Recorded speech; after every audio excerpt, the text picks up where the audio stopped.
Combien coûte la nouvelle Toyota Corolla Cross hybride qui est débarquée tardivement sur le marché en cours d'année 2023? Elle se faisait attendre, cette version de la Corolla Cross, parce que la motorisation hybride est non seulement un gros must pour ce produit-là, mais aussi la seule à être disponible dans l'ensemble des véhicules de ce segment.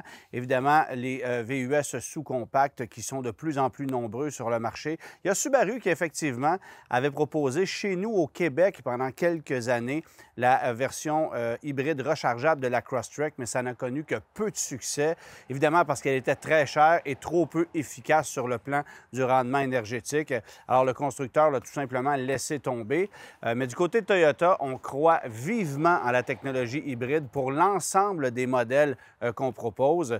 Et on sait que chez les VUS Toyota, il y a énormément de véhicules et il y a énormément de véhicules à motorisation hybride. En fait, pour l'heure, il n'y a que le Toyota 4Runner qui ne propose pas de motorisation hybride. Et bien sûr, ça ne saurait tarder parce qu'avec une nouvelle génération en 2025, il faut évidemment s'attendre à ce qu'on propose une motorisation hybride sous son capot. Mais en attendant, le Toyota Corolla Cross, c'est le VUS le plus compact qu'on propose chez ce constructeur. On a laissé tomber depuis quelque temps le CHR, qui est un produit qui n'était pas très bien adapté aux besoins des acheteurs nord-américains.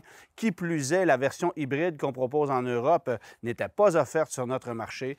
Alors, ce n'était pas un produit particulièrement apprécié chez nous au Québec comme aux États-Unis d'ailleurs. Mais avec la Corolla Cross, c'est une autre histoire. C'est un produit qui est conçu et fabriqué aux États-Unis aussi. C'est-à-dire que ce produit-là a été dessiné pour le marché nord-américain. On l'assemble dans une usine conjointe avec Mazda qui fabrique de son côté le CX-50. Ce sont deux véhicules qui ne partagent aucun élément commun, mais on a jumelé nos efforts entre Mazda et Toyota pour pouvoir fabriquer deux véhicules dans une même usine en plein cœur des États-Unis, des véhicules qui sont évidemment destinés au marché nord-américain. Alors, Corolla Cross, évidemment, on peut la considérer ou le considérer. C'est difficile de lui mettre un genre à ce produit-là, mais on peut considérer la Corolla Cross comme la descendante moderne de la Toyota Matrix, qui, elle aussi, à l'époque, avait été offerte avec le rouage intégral dans certaines versions, avait connu beaucoup de succès chez nous au Québec, mais beaucoup moins aux États-Unis, parce que la Matrix était considérée comme une voiture et on sait que les Américains n'aiment pas les voitures, encore moins les familiales. Mais suffit de changer la nomenclature ou de changer le genre du véhicule, d'appeler ça un VUS, et là, ça connaît du succès. Et la preuve, c'est que le ou la Corolla Cross connaît énormément de succès depuis son arrivée sur le marché. Alors, si aux États-Unis, il y a 3 déclinaisons de la Corolla Cross hybride de disponibles, S, SE et XSE, bien, chez nous, on n'a que les deux plus luxueuses, le modèle S n'étant pas offert chez nous, malheureusement, ce qui, évidemment, fait grimper le prix d'entrée pour la technologie hybride, comparer carrément la version SE à l'équivalent d'une Corolla LE à 4 roues motrices dans la version régulière. Si vous décidez de regarder pour la version XSE, bien, à ce moment-là, ce serait l'équivalent d'une XLE dans la gamme Corolla Cross à moteur à essence traditionnel. Moteur à essence qui est toujours le 2 litres de 169 chevaux qu'on jumelle à une boîte CVT. C'est une motorisation efficace, mais qui, évidemment, a une consommation de loin supérieure à celle de l'hybride. Mais dans le cas de la technologie hybride, ça, c'est intéressant parce que d'abord, c'est une combinaison mécanique qui est unique à la Corolla Cross. Ce n'est pas la même que la berline Corolla à 4 roues motrices, ni la même que ce qu'on va retrouver sous le capot du Toyota RAV4 hybride. Alors, c'est un 2 litres, effectivement, 2 moteurs électriques. On combine 196 chevaux de puissance pour une cote de consommation moyenne combinée annoncée à 5,6 litres au 100. C'est évidemment jumelé avec une boîte CVT et bien sûr, le rouage intégral est de série. Vous aurez évidemment constaté aussi que la Corolla Cross hybride diffère sur le plan esthétique par rapport au modèle à essence traditionnel. Calandre, toute la partie avant qui a été redessinée. La grille qui est pleine par rapport à une Corolla Cross régulière qui, elle, a une certaine ouverture. On a noirci plusieurs éléments sur la carrosserie, remplacé les jantes. Dans le cas qui nous concerne, on a l'option d'une peinture 2 tons, donc avec le toit noir. Ça peut être disponible sur la version SE, sur la version XSE. Et lorsqu'on prend place à bord de la Corolla Cross hybride, là aussi, il y a des distinctions au niveau des teintes. C'est en fait un peu plus sombre à l'intérieur puisque l'ensemble du pavillon et les piliers intérieurs sont noirs, alors que si vous optez pour une Corolla Cross traditionnelle, bien, vous aurez ça en gris pâle, alors un petit peu plus de luminosité. Il faut aussi savoir que la Corolla Cross pour 2024. On lui apporte quelques petits changements, notamment sur la version L d'entrée de gamme, et je parle bien sûr du modèle à essence, qui reçoit finalement son essuie-glace arrière. C'était une lacune majeure sur les modèles 2022-2023, mais on a corrigé le tir pour 2024, comme quoi il y a plusieurs consommateurs qui se sont plaints de ce petit oubli. On appelle ça une économie de bout de chandelle en bon français, mais il y a plusieurs consommateurs qui n'étaient pas satisfaits de ça. Pas besoin de vous dire qu'avec la forme de ce produit-là, un essuie-glace arrière, c'est plus que nécessaire. Vous êtes sans doute à même de le constater, à l'intérieur de la Corolla Cross hybride, c'est très sombre. Le pavillon est noir, les piliers sont noirs, les sièges, les panneaux de portière, tout est noir. Ça manque cruellement de luminosité. Et la raison pour laquelle c'est ainsi, c'est parce que Toyota a voulu faire des modèles hybrides, des véhicules avec une vocation à apparence un peu plus sportive. Ça explique le retrait des éléments chromés à l'extérieur au profit de garnitures noires lustrées. Et plutôt que d'avoir un pavillon de couleur claire, des piliers qui sont de couleur claire, bien ici, tout est noir. Alors, ça donne cet effet très sombre, très renfermé qu'on retrouve dans la Corolla Cross hybride et qui, moi, ne me plaît pas vraiment. Je vous avoue que pour cette seule raison-là, j'opterais sans doute pour une version XSE hybride, évidemment plus chère, ne serait-ce que parce qu'on a à ce moment-là un toit ouvrant vitré qui va amener un peu de luminosité à bord du véhicule. Alors ça, c'est un point qui, moi, me déplaît, mais en revanche, je dois admettre que la position de conduite, l'aménagement de l'habitacle, c'est très bien. Visuellement, c'est pas ce qu'il y a de plus moderne, là. Vous allez retrouver un habitacle nettement plus attrayant dans un Hyundai Kona, dans un Kia Seltos, même dans un Volkswagen Taos, parce qu'ici, c'est un petit écran central juché en plein centre avec une qualité graphique qui est très ordinaire. Dans le cas de la version SE, instrumentation avec cadran analogique traditionnel, petit écran de 4,2 pouces qui est situé entre les deux cadrans. Si vous optez pour une version XSE, vous allez avoir un écran de 7 pouces qui est un peu plus grand, un peu plus moderne, mais encore là, c'est rien de particulièrement impressionnant.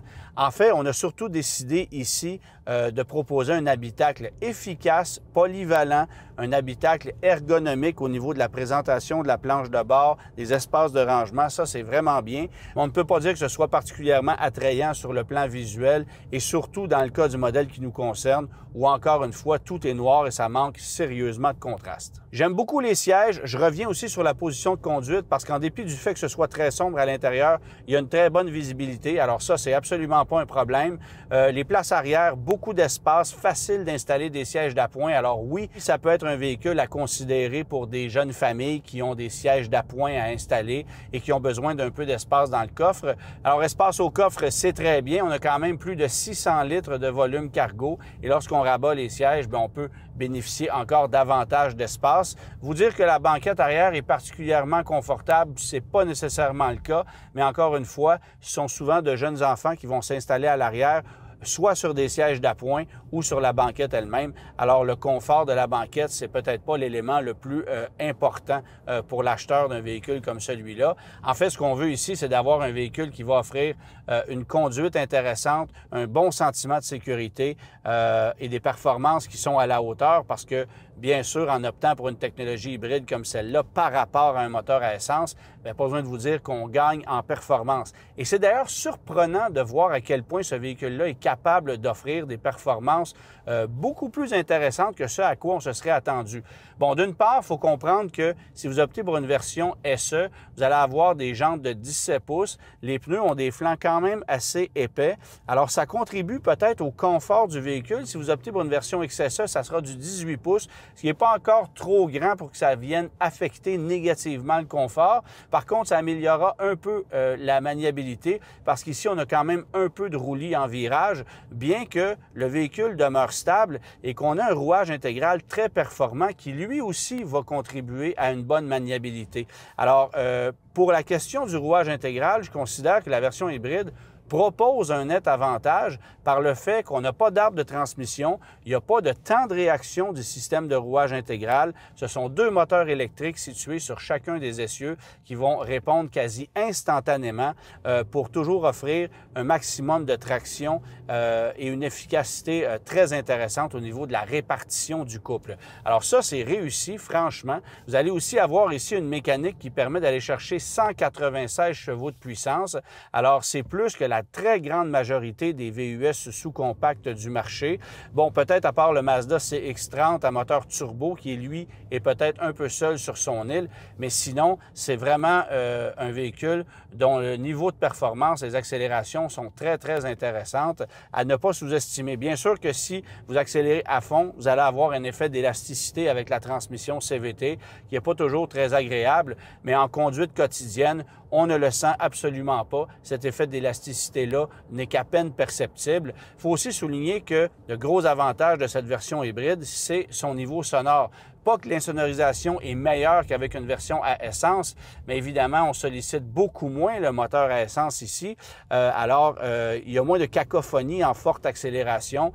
En fait, c'est un véhicule qui est franchement plus silencieux à l'utilisation quotidienne qu'une version régulière, où là, je vous avoue que l'insonorisation est peut-être un peu décevante. Il y a des véhicules dans le segment qui vont offrir un silence de roulement plus intéressant qu'une Corolla Cross régulière à moteur 2 litres. Côté équipement, la Corolla Cross hybride SE propose honnêtement un équipement très correct. Siège chauffant, volant chauffant. Vous allez avoir l'écran central tactile avec Apple CarPlay et Android Auto sans fil. Bien sûr, accès et démarrage sans clé. Bon, sans compter évidemment tout le groupe électrique, la climatisation, etc. Il y a l'essentiel de ce qu'on va avoir dans un véhicule moderne aujourd'hui, incluant la climatisation automatique. Par contre, si vous optez pour une version XSE, bien là, évidemment, vous allez avoir beaucoup plus de matière à bord du véhicule. Et le supplément pour passer à la version XSE, c'est que 2770 $. Alors, je pense que ça vaut la peine de le considérer.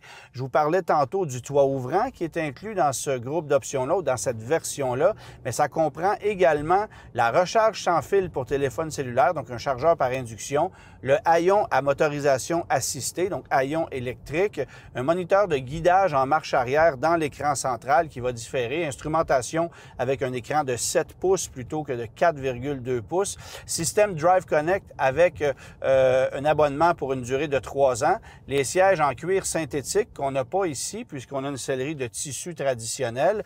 Vous allez aussi avoir le siège du conducteur à réglage électrique, les feux avant et les feux arrière à DEL. Alors ça, c'est très différent au niveau de l'éclairage.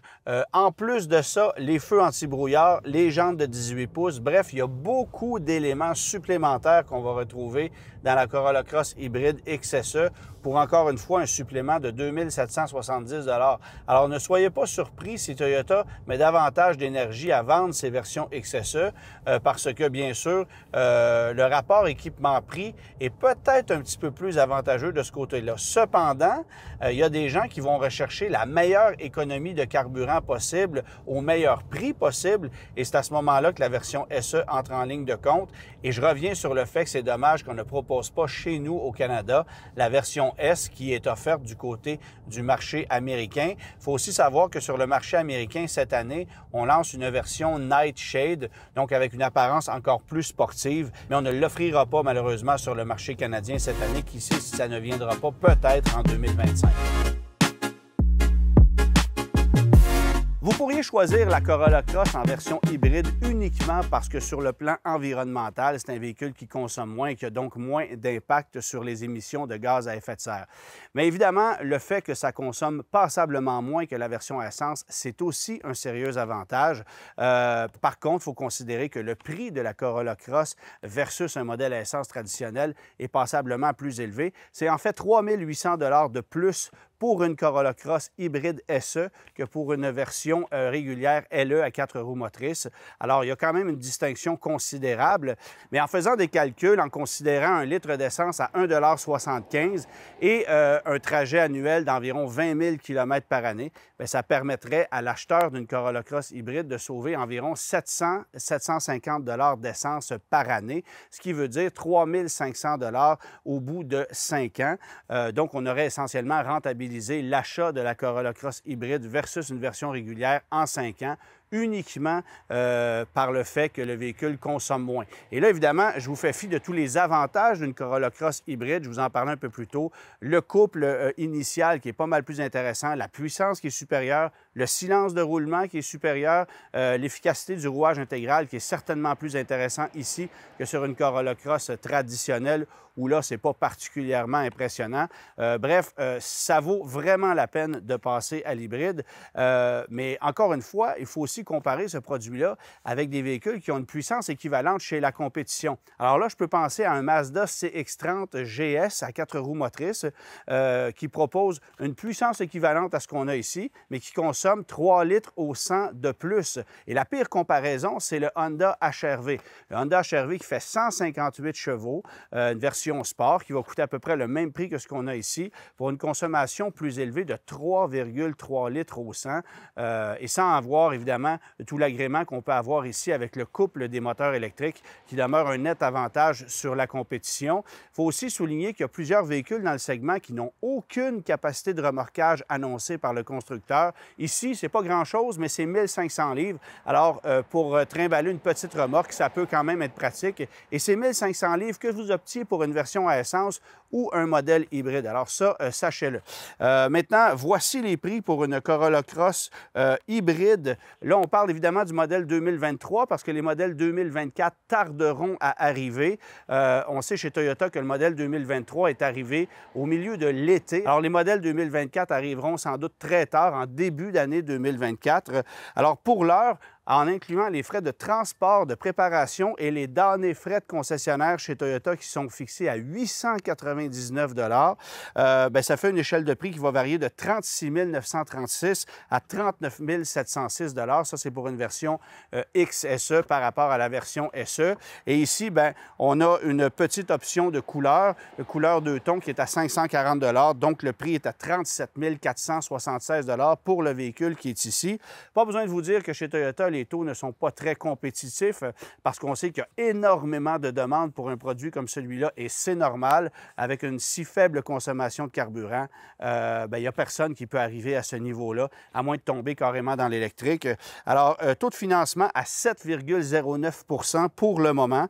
Ça fait des mensualités sur une version SE comme celle-ci de 736 taxes incluses par mois sur 6 ans. Et si vous décidez de louer, taux à 7,99 c'est 666 par mois, taxes incluses sur 4 ans, allocation de 20 000 km par année, après quoi vous pourriez racheter le véhicule pour une somme de 18 643 plus taxes au bout du terme. Mais je pense que ça vaut quand même la peine d'acheter. C'est un véhicule dont la dépréciation sera très, très faible. Ça sera particulièrement recherché sur le marché d'occasion. Alors, si pour une raison ou pour une autre, après quelques années, vous décidez de vous en défaire, bien, sachez qu'on va se battre aux portes pour vous donner le plus gros montant possible parce que ce sont des véhicules qui, en ce moment, sont très convoités et qui le demeureront encore très longtemps parce que je vous rappelle qu'aucun autre constructeur, pour le moment, propose d'équivalent avec une motorisation hybride dans ce segment-là.